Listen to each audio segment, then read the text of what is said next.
જીવન પર્યંત સેવા કરી. બહુ સરસ એક તમને વાત કહું. શાહબુદ્દીનભાઈ રાઠોડ અહીંયા આવ્યા હતા તો અમે સેજે બેસતા હોય. મેં એક એમને પૂછ્યું કે શાહબુદ્દીનભાઈ, આ હિન્દુ સમાજમાં માતા પિતા વ્રત થાય હાલત બહુ ખરાબ છે. ઘણા વૃદ્ધાશ્રમો થાય છે. બિચારા 2-2, 3-3, 4-4 દીકરા હોય તોય તરછોડી દે અને પછી વૃદ્ધાશ્રમમાં દારૂણ સ્થિતિમાં જીવતા હોય. પણ મુસ્લિમ સમાજમાં એક પણ વૃદ્ધાશ્રમ નથી. ખબર છે તમને? એક પણ મુસ્લિમ માતા પિતા તમને ભટકતો નહીં દેખાય.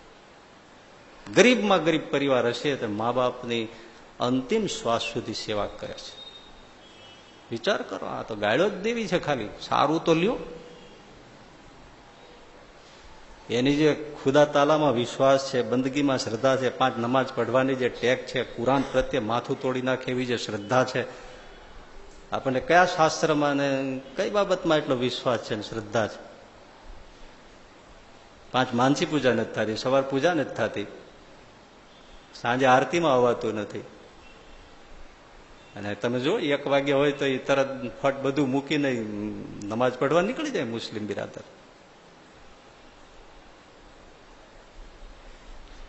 સારું તો શીખવું જોઈએ ને. એમણે મને સરસ વાત કરી કે અમારા ઇસ્લામ ધર્મના પાયામાં એક કથા છે. હજરત મૂસા ફર્સ્ટ ફાઉન્ડર થયા.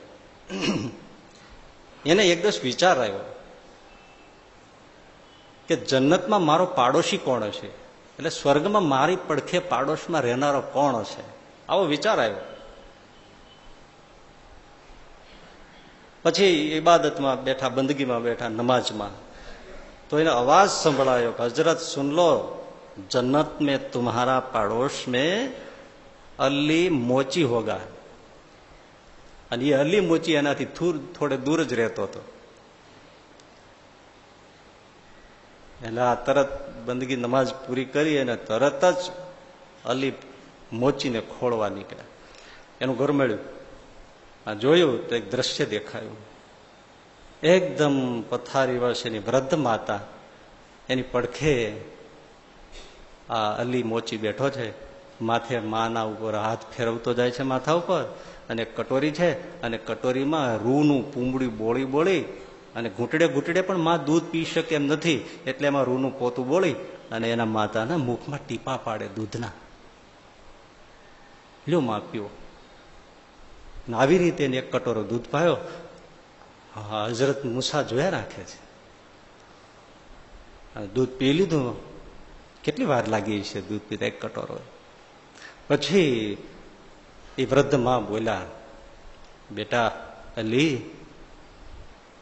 તે મારી બહુ સેવા કરી. જ્યાં હું તને આશીર્વાદ દઉં છું કે જન્નતમાં તારો પાડોશમાં હજરત મૂસા હશે. એ સંત.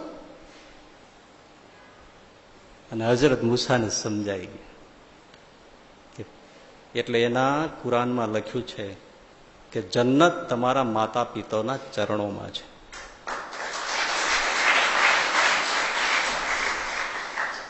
એટલે હરેક મુસ્લિમ એના માતા પિતાને પાળે પોષે છે. બોલો, એક પણ વૃદ્ધાશ્રમ ના મળે. પછી તમે છૂટા પડ્યા. આજે હું તમને